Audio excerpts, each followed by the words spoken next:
তো হাত জোর করি বাড়িতে সব বড় বসে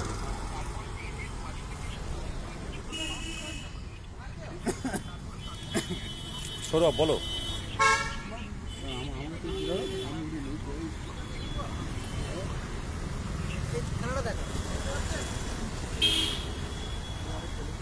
বিধাননগর নর্থ পুলিশ স্টেশন থেকে আমরা আমাদের এখন ছাড়লো। আমরা যারা বঞ্চিত মনে করে রাস্তায় নেমেছিলাম, যে 5 জন প্রাথমিক টেট পরীক্ষাকে উপেক্ষা করে 23-এর টেটকে উপেক্ষা করে যারা পথে নেমেছিল, তাদের মুখে শুনুন তাদের অভিজ্ঞতার কথা। এটা ধরো।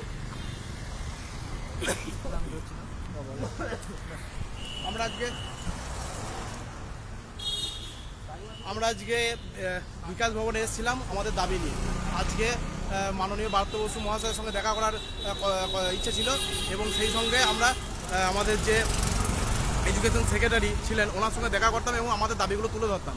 আমরা যে 6 বছর ধরে বঞ্চিত, সেই বঞ্চনার কথা আমরা তুলে ধরতাম যাতে খুব শীঘ্রই আমাদের ইন্টারভিউ নোটিফিকেশন দেয়। কিন্তু আমরা শান্তভাবে ওখানে একটু অবস্থান বিক্ষোভ করলেও পুলিশ আমাদের ধস্তাধস্তি করে নিয়ে যায় এবং টেনে হেঁচড়ে আমাদের থানায় নিয়ে যায়। আমরা আমাদের দাবিগুলো জানাতে পারিনি, কিন্তু আমাদের আপাতত কিছুটা সফল হলেও আমরা সব কিছু প্রকাশ করতে পারিনি যেহেতু পুলিশ আমাদের ধরে নিয়ে গেছে।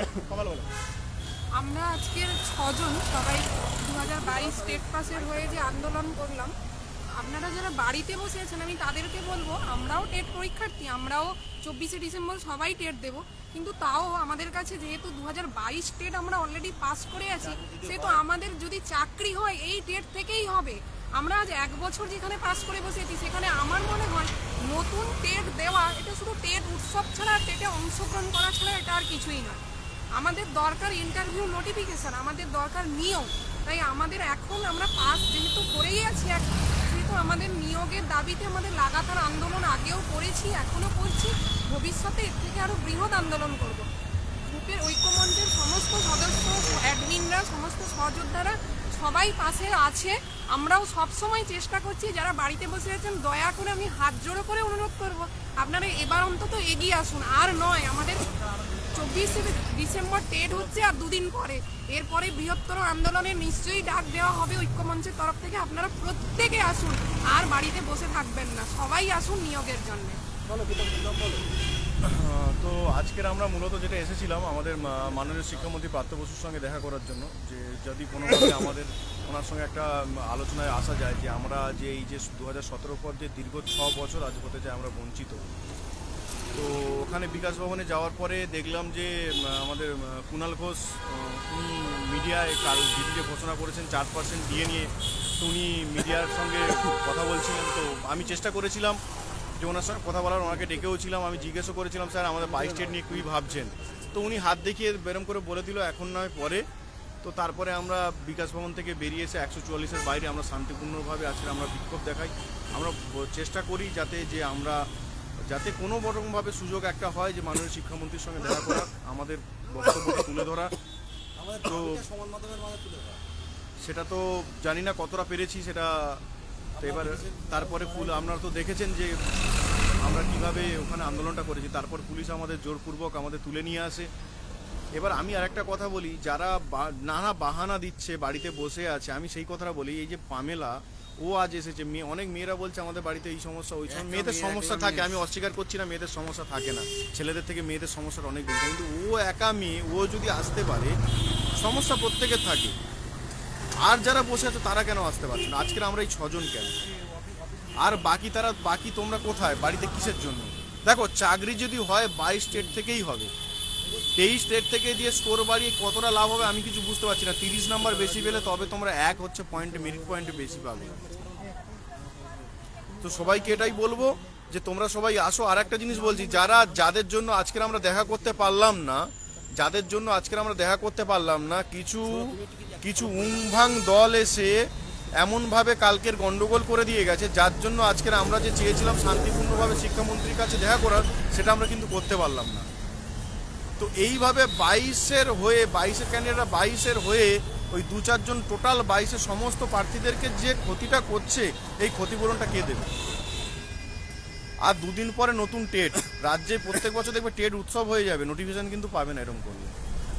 এবার ভাবনা চিন্তা তোমাদের, সবাই ভাবনা চিন্তা করো।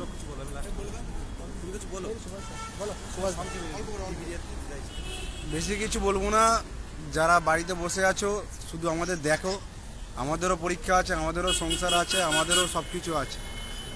সব কিছু ছেড়ে ছুড়ে আমরা আজকে মানে পরীক্ষা ও সব উপেক্ষা করে আজকে আমরা এসেছি আমাদের দাবিটা তুলে ধরতে।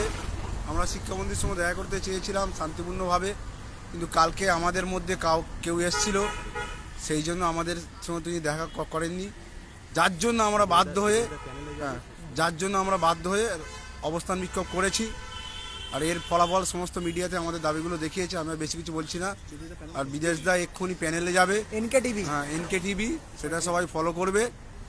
আর যারা বাড়িতে বসে আছো একটু নিজেকে ভাবো সবাই যে আমরা ঠিক করছি কিনা। আমি আর বেশি কিছু বলছি না। পরবর্তীকালে আমাদের আরো বৃহত্তর আন্দোলনে যেতে হবে, সবাই একটু সজাগ হও। চলো বলো। আচ্ছা, আজ আমরা এসেছিলাম আমাদের 2022 টেট পাস সবার স্বার্থেই, যে আমরা চেয়েছিলাম একটা শিক্ষামন্ত্রীর সঙ্গে একটা সুষ্ঠুভাবে আলোচনা করতে, আমাদের যে দাবিগুলো সেইগুলোর ব্যাপারে আলোচনা করতে। তো আমরা সেটা প্রথমে সুষ্ঠুভাবে করতে চেয়েছিলাম, কিন্তু যখন সেটা আমরা ফলপ্রসূ হলাম না, আমরা তো বারবার একটা ফর্মালিটি মেনটেন করে সেখানে করার চেষ্টা করেছি, কিন্তু হয়নি। তাই আমরা আজ SLST দাবিদের সঙ্গে শিক্ষামন্ত্রীর বৈঠক ছিল বিকাশ ভবনে, তো আমরা চেষ্টা করেছিলাম সেখানে যদি তিনি আমাদের কথাগুলো তো একটু যদি শোনেন, কিন্তু সেটা সম্ভব হয়নি বলেই আমরা বিকাশ ভবনের সামনে যারা আমরা আজকে এসেছিলাম, হ্যাঁ সবাইকে বলা হয়নি, এটা সবাইকে বললে হয়তো পুলিশ আগে থেকে মানে জেনে যেত ব্যাপারটা, আমরা বিকাশ ভবনের কাছে হয়তো আসতে পারতাম না, তাও কিছুজনকে বলা হয়েছিল ফোন করে। তো আজকে যারা আমরা আসতে পেরেছি তাদের সবাইকে আমার তরফ থেকে অসংখ্য ধন্যবাদ। আর যারা আজ আসতে পারলেন না বিভিন্ন কারণের জন্য, আশা করব পরীক্ষার পর পরীক্ষা দেন, ঠিক আছে, প্রতি বছর পরীক্ষা হবে, পরীক্ষা দেন, কিন্তু স্কোরটা বাড়িয়ে কতটা লাভ হবে সেটা নিজেরাই ভেবে দেখুন। টেটের ওয়েটেজ মাত্র 5, আর চাকরি পেলে আপনি একটা সার্টিফিকেট থেকেই পাবেন। তো আজ সবাই আমরা আসছি, আজ আমরা এখানে বিদেশ দা এখনই এনকে টিভির প্যানেলে যাবে, সবাই সেটা একটু শেয়ার করে দিও, সবাই একটু দেখো, সবাই সাথে থেকো, আর আগামী দিনে আন্দোলনে সবাই আসবে এটা আশা রাখছি। ধন্যবাদ সবাইকে। লাইভটা শেষ করতে হলো কারণ আমরা আমাদের যে সবাই মিলে যে আজকের অবস্থান করেছি তার পরিপ্রেক্ষিতে চ্যানেলে যেতে হচ্ছে, একটা এনকে টিভিতে, ওখানে প্যানেলে তর্ক বিতর্ক অনুষ্ঠানে আমার যোগ দিতে হবে। যেহেতু আমি লাইভটা করছি তাই লাইভটা আর দীর্ঘায়িত করা হলো না, এখানেই শেষ করলাম। আমরা যারা টেট দেবেন দিয়ে নেন, পরবর্তী বড় আন্দোলন জানুয়ারির প্রথম সপ্তাহে হবে, আপনারা সবাই মানসিকভাবে প্রস্তুতি নেবেন এই আশা রাখি। ধন্যবাদ।